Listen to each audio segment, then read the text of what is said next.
Waterman break. Thanks for coming. A couple of quick comments about our IU game. Obviously pleased with the outcome.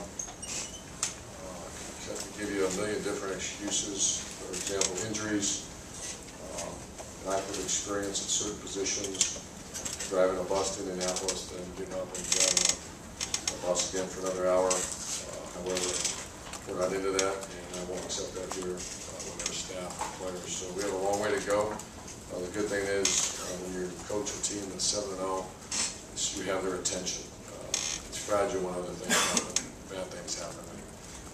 There's the will is there, the want is there. We're just going to do a better job. So very pleased to be 7-0. And coming back here, come home and get a chance to go 8-0 against Ohio Stadium. So champions on offense. Jeff Hireman played his best game as an Ohio State Buckeye, and I'm proud to say that. 48 plays, a lot of plays, most he's played, 88% grade out, and very good job finishing plays. He will play more. Jake Stoneburner played his best game since our staff's been here as an Ohio State Buckeye. 88% grade out once again. He has not been grading that high. Four receptions, 41 yards, very good blocking. His aggressiveness and toughness really excelled in that game. Philly Brown graded out 81%, 6 receptions, 51 yards, rushing touchdown, graded out in the winner. Offensive line, our tackles played well. Our inside guys need to play better. Reed Fregel, 88% grade out. No MAs, no sacks, no pressures, 5 knockdowns, continues to get better. The other tackle, Corey Lindsley did grade out a champion. However, I expect more of him than he expects more of himself. We gave 3 players of the week, and that was my decision. That I just felt that all 3 of these guys had a major impact in the game and played very well for us. First one is our left tackle, 91% grade out, extraordinary and high for an offensive lineman. No MA, sacks, pressures, 12 times as guy who was blocking it up on the ground. Played very hard and great effort. Running back, Carlos Hyde, 91% grade out, 22 for 156, over 7 yards per carry. 60% of his yards were after contact. 6 explosive runs. Very good day. And the other player of the week was Braxton Miller, 86% grade out. A lot of times he doesn't grade high because he gets tired and doesn't finish on fakes. His action without the ball was tremendous in this game. That opened up a lot of because the one thing about having a player like Braxton Miller, you got to defend him, whether he's got the ball or not. And so when he hands the ball off, stands there, that allows another guy to get hit on a running back. A great example of it is the one fumble we had where Rod Smith ran in the back row and guy had balls on the ground because Braxton carried out his fake. He recovered. You guys remember that play? That was just shows you his effort and what we expect out of him. And that's it. Defensively, we're no champions. Special teams player of the week was Travis Howard. Great effort. He was fighting off some injuries. He missed a lot of football on defense, but came in and blocked a punt and got it for a touchdown. With that said, I'll answer any questions for you. Bill. After looking at the film, after seeing the Jeff Vance doing on the defense, what do you think of the pressing issues? What do you intend to do about it? Pressing issues, eliminate the big play. 14 plays in there, and I actually met with the entire defense, with the defensive staff in there, and instead of just complaining, whining, and making noise, we have to put a plan together, and that's eliminate big plays. How do you eliminate big plays? Number 1 is 46 seconds. Number 2 is missed tackles, and number 3 is leverage on the ball. Those are 3 things we're going to really, not that we haven't coached hard, but you get what you emphasize. So I'm not a big believer in you scream and yell and throw Gatorade bottles against the wall. Sometimes you have to do that. However, you fix what the problem is. Case in point was Ohio State had a real issue with throwing the ball downfield to a receiver that could catch it. And we could have just screamed and yelled and complained and whined, and there was a little bit of that, but there was a lot of work on trying to get efficient at throwing the ball down the field, and now we're much better. We're still not perfect, but we're much better. So my point is, on defense, the 3 area, eliminate the big play, eliminate the it's been absurd how many big plays we give up. How do you do that? Well, one is missed tackles. Number one is 46 finishing plays. 46 seconds is our mantra around here. Finish plays, missed tackles, and then leverage on the ball. Some of those cutbacks, just because we have to reteach leverage to some players that are relatively young or even some relatively old players that just need to be recoached. How happy are you with the job coaching on that side of the ball? I'm not happy at all once we're going on defense. Include players, coaches, and I think we can all get better. It's a team effort, though, and I mean, we got good coaches, good players. We move forward and get better. Biddle, Dave?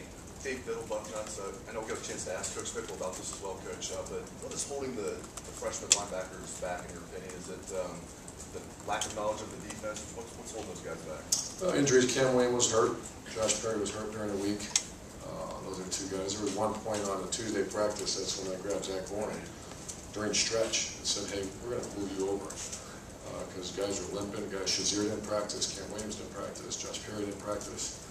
The two guys who are helping us on kicking game is David Perkins and Jamal. They're having a hard time learning the defense.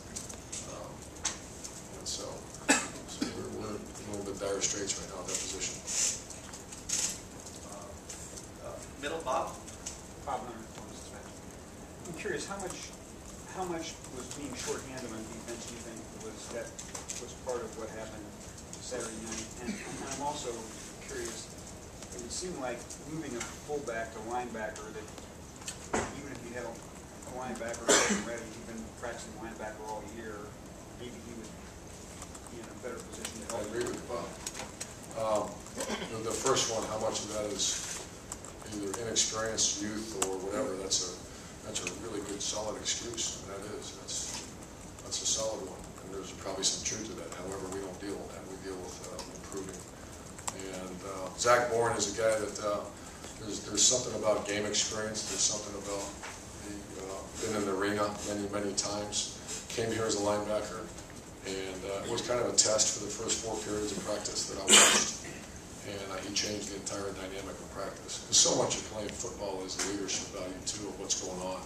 You know, who's the tough guy on the defense? Who's the guy that's going to stand up and take charge? When you start sticking freshmen here and there and here and there, they're just in survival mode, not leadership mode. Nate Williams also had a concussion that I was expecting him back, and it just got worse as the week progressed. He'll be back this week. He worked out yesterday with us, so that's another leader on it. You know, right now we're putting the APB out for tough guys, for the guys that take the center of the defense and make it whole. And Zach is certainly helping that. Sabino was kind of our guy. You know, he's a kind of leader. He was getting better. But Nate Williams and John Simon, it's a little harder when you're on the edge. It's that old saying about what makes a baseball team real solid when they're strong through the middle. It's just because all eyes and the focus. I really believe that in football is more so much as much as baseball. Same on offense. That's why so much emphasis on our center. It's got to be a grown man. Has to be. You can't hide the center, because that's why they call him the center. You can't hide a middle linebacker. You can't hide the center of your defense has got to be strong. Right front, Austin. Austin Ward, ESPN.com. Carlos Hyde seems like a guy who just gains strength the more carries you give him. With that being said, if Jordan were to come back, would you still have to consider leaving Carlos out there to get 20? Yeah, I see the same thing.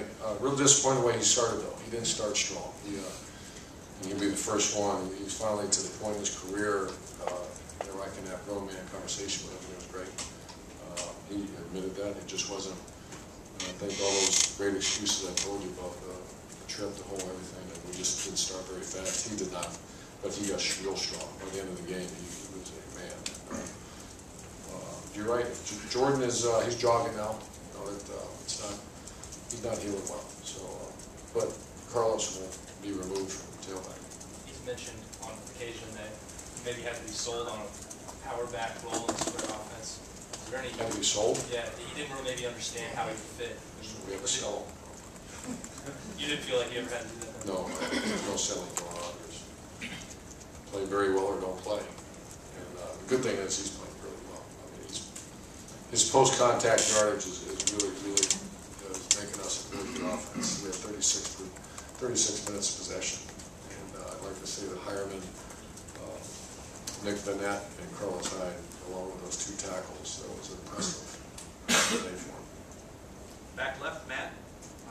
Matt from WTVN. In terms of the move you made with Zach, how unusual is that for you? Have you been through something like that before anywhere? And then number two, what goes into that too offensively that you felt like somebody playing the level, you mentioned Jeff Hireman, somebody playing the level that can fill the void so you feel like you can spare them? How does that work? Very good point. I mean, that move could not have been made if you didn't have Hireman in the net. You just can't do it as much as you want to do that. But Hireman has been coming on. He has been playing his 10 to 15 plays a game, and now he played 50. Same with Nick Vanette is really coming on. The good thing is those guys are out here for a few years. I was thinking, and our strength coach reminded me, we did that one time with Mike Pouncey, the starting center for the Dolphins.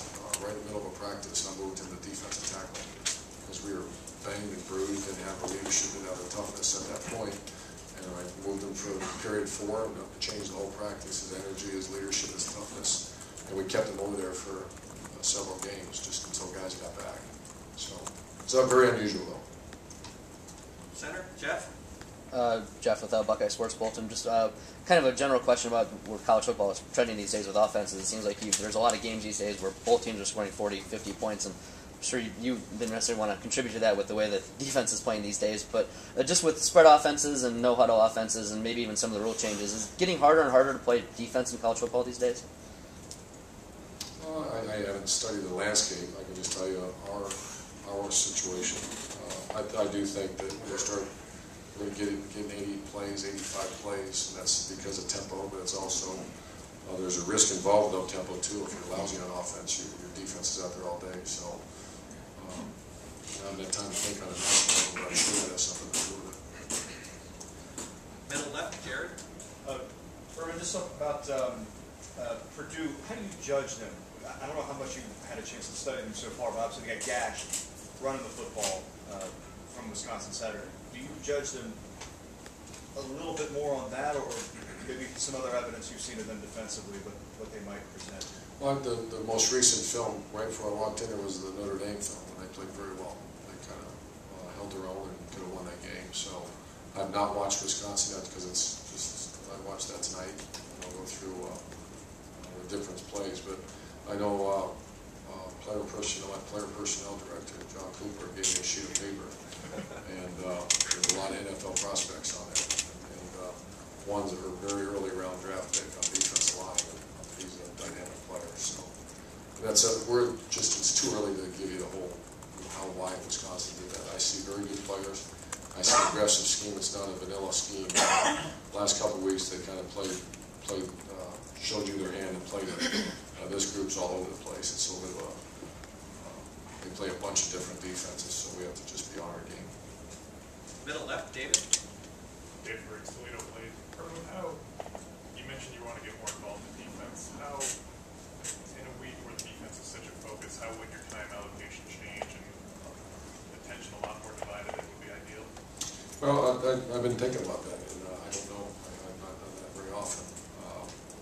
I think my job is to support our staff, support our players, and the one thing, the overall theme of our team is 4 to 6 seconds, and so I can coach that really well. We're going to demand 4 to 6 seconds of relentless pursuit and effort, and if you don't, then I'll be involved in that. But calling defenses, I'll give my ideas, but once again, it would be a mistake for me to come in. We have very good coaches, so I think mine is going to be one of leadership, toughness, and 4 to 6 second demand that we have on this team, not just defense. Front left, Rusty. Rusty Miller, AP. Do you anticipate that you might have to make additional personnel moves just to shore up linebacker in other areas? There's conversation. The options are very limited right now, so that's one. The guy that played very well was Noah Spence. So the thing you have to ask yourself, okay, Noah Spence and Nate Williams play the same position, so let's have a conversation about that, and we are. How do you get them both on the field at the same time is the conversation. If they're your best 11, 3, 4, 4, 3, whatever, you'll get them on the field. And we're good enough coaches, let's figure it out. So I'm not saying that's happening, we're just identifying who the best 11 players are, and let's put that puzzle together. Injury-wise, you anticipate you'll have Nathan back? Yeah, he worked out, feels good. Jordan? Jordan Hall, doubtful. Right front, Tim? Tim May, Comes Dispatch. A couple of 3 questions. Urban, number 1, is the Zach Gordon move permanent, or how would you call it? Temporarily permanent. Temporarily permanent. Number 2, what do you tell Devin Smith this week? He had 2 huge plays in that game. He had 2 huge drives. Where is he in your thinking in that regard? As one of the most improved players on the team, he just needs to keep improving. I just met with a receiver coach and said it's what a great position to finally be in at Ohio State. You haven't been here yet, and that's, you got kids now that there's just a touch of confidence in that room. You can't go in and just be very aggressive coaching when you have lack of confidence, because they can just destroy any ounce of confidence. And that's, of all the great coaches I worked for, Lou Holtz was the greatest at that. First of all, you got to get confidence, and then you coach them as hard as you can. You finally walk in the wide receiver room here at Ohio State. It's probably been a while. I can only speak this year. We have not had one day since December, whatever it was, to walk in the receiver room and coach them hard, because they would actually believe you if you told them we're not good. Now that you can start coaching a kid like Devin Smith really hard, I can't wait, because he's a great kid. He's really worked hard. And, he bounced back and made the play of the day on that square. That was a play of the day. That was excellent. And that shows you Zach Smith's got something good going with him. Drop a ball, usually the head drops. The head certainly would have, in spring practice, you would have seen, there would have been tears and he would have been off the field. Now he came right back, and if you watch that closely too, the first guy, about the third guy that meets him in the end zone is number 5. Yeah. And his energy, and that's good to see. And the other thing, Rod Smith, he's having a pretty good night. I mean, especially on kickoff returns, and the ball's on the ground. What do you do with him this week? And, obviously, a lot of guys made mistakes in that game, but yeah, I mean, he's still in your plans, I guess. Absolutely, absolutely. Yeah, that's when you say 4 to 6 seconds. If you go 4 to 6, that's a coach's job to get his wrist above the elbow and be a little tighter with the ball. But if you're giving us everything you got, which Rod Smith is right now, he also had a bad penalty on a punt return. Bad penalty. But he's going as hard as you can. We can coach through that. It's the ones that don't go hard. I don't know really what to say to them. Go harder. We don't say go harder. You should have learned that by now. But Rod Smith, get your wrist above the elbow. He was too fast on his course too. I think we got to slow him down a little bit. What do you think about that call, by the way? Was that legit? The punt? On that blocking the back? Yeah. It really wasn't, but the guy who calls it doesn't matter. He sees the hand. Front, Doug? Doug Harris, Indiana News. Hey, Urban, you mentioned a couple of times going down and talking to Jay Mittens, Bennett Wayne, Jay Minton. Sure. What do you get out of that? What's the purpose of trying to communicate about Braxton with him? I just, as close as we get with players, I want to know his background. I want to know what anything from his work ethic and practice to his love of the game, to his family involvement, to his motivations. Jay, I've known him a little bit. I know him very well now. I think he was not a good program, a great program. So I on purpose drove down there for that reason. And just spent a lot of time with him because I knew how critical my relationship was going to be with Braxton. What kind of feedback do you get? Well, they love him, obviously. He did great things for the program.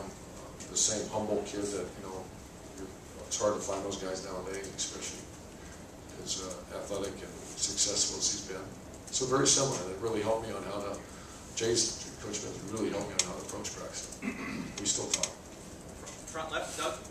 Doug Lane, Reese, Cleveland, Urban, you guys are undefeated, you're highly ranked. There are a lot of teams out there that score a lot of points and give up a lot of points and still win games. Could you be successful sort of doing it like this? Not long run, no. No, I think temporarily, I think the ones that get to where their errors rare are real elite teams. At some point you got to play some really good defense, and they all do. The top 2 right now are Alabama and Florida, probably 2 best defenses in America.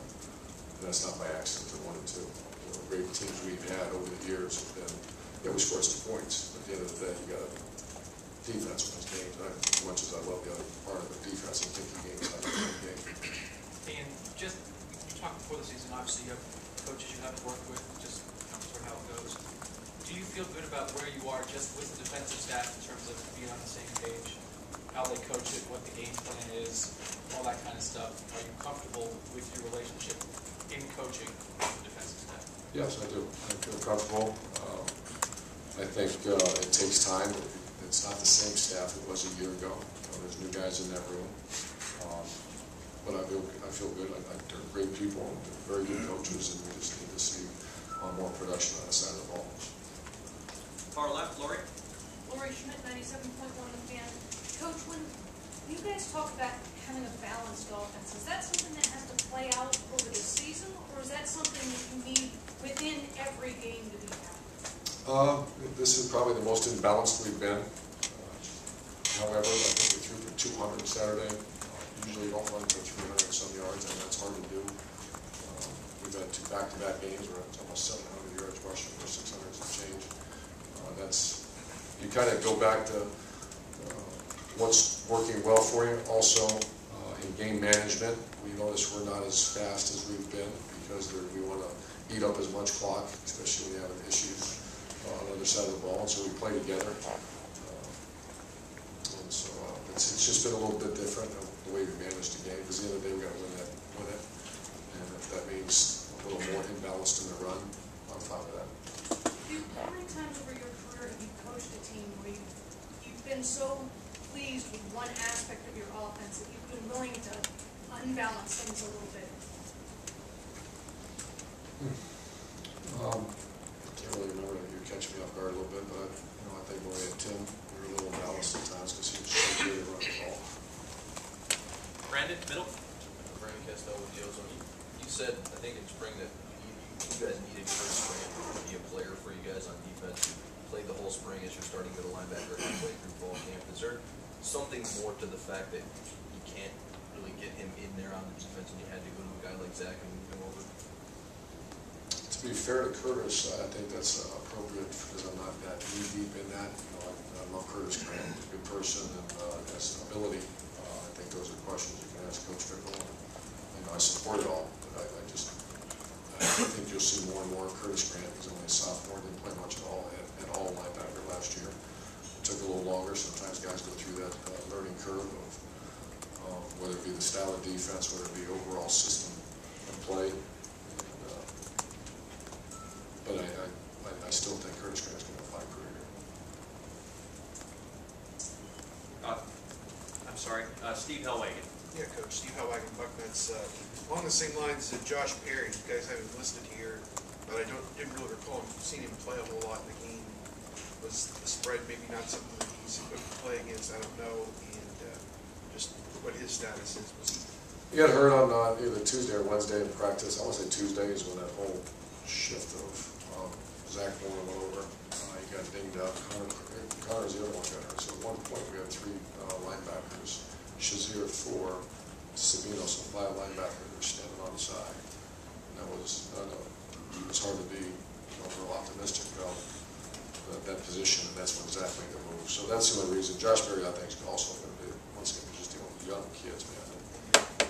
They have to play better. And follow up, the long run that they hit early in the game with Houston, it appeared guys were out of position, nobody run flew into the line of scrimmage, and what you see there, what happened? Yeah, very poor defense. Defensive tackle get wiped out when he was supposed to hold a gap, misalignment by a linebacker, and then just a bad defensive play. Did you see instincts from, by the way, real quick, from Zach Warren that tells you he is a former linebacker? Does he play with? How does that show up? Oh, he's a football position guy. He's always in the reverse arc, we call it, shoulders. Yeah. A body heavy guy. He's always lateral movement. And on top of all of that, he's a tough guy. So I think someone said he led the team in tackles, which is hard to believe. Last two questions, Rob and then Clay. Rob Oliver, Columbus Day, Dispatch. Urban, kind of the identity of this program for years now has been defense, silver bullets and all that. You come in and publicly, at least, it's spread. How much of a danger is there that the mindset changes among defensive guys that we're going to have an offensive team? Oh, we can't have that. That's not going to happen. That's the question right here about are we, do we want to win 48-47? We want to win. No, that's not. That's silver bullets. Ohio State is going to be a defensive school. Absolutely. Our teams are going to be defensive. No question. Now when and how, that's what's happening. But now if you sit in these meetings and are aware of what's being said, there's no conversation about chuck and duck and spread and all that. That's not what we are. We're a physical offense and a physical defense. We play the game the right way. We just do from a variety of sets. Last question, Clay? Yeah, Clay Hall, ABC 6. Two quick ones, Coach. You said you were exposed by the spread. Was it by those factors you mentioned at the top, the things you want to improve on? Is that why you were exposed? Once again, I think there's so much that you can put. What about this? This is the problem. There's a lot of things we have to get fixed. It comes down to eliminating big plays. And that's easy to say, but how do you do that? 4 to 6 seconds, missed tackles, and leverage on the ball. Every one of those big plays, we didn't have great leverage. We had very poor leverage on the ball. The one that the gentleman was talking about coming out of the gate. That near the end of the game, the cutback one, just very poor leverage on the ball. And usually this time of the year, you're working on scheme. You know, spring practice training camp is when you do a lot of leverage drills. We're going to enhance that, make it a little stronger, and make sure our players understand the leverage on the football. Trying to get a soundbite for a guy down south. You and Dan Mullen are 13-0 this year combined. Whenever you worked with him for quite a while, he's had success. You as well. Did you have good synergy, obviously, at Florida? Yeah, great synergy, great football coach. I missed him dearly, and I think the guy I got now is very similar. I mean, they're very, very intelligent, tough guys. And, you know, I love Dan, but you look at Charlie Strong, you look at Steve Dodge, you have a bunch of good football coaches that were on my staff. Awful proud of them. I think Charlie undefeated? Yes. Yeah. Pretty good. Thanks, guys. Thank you, Coach.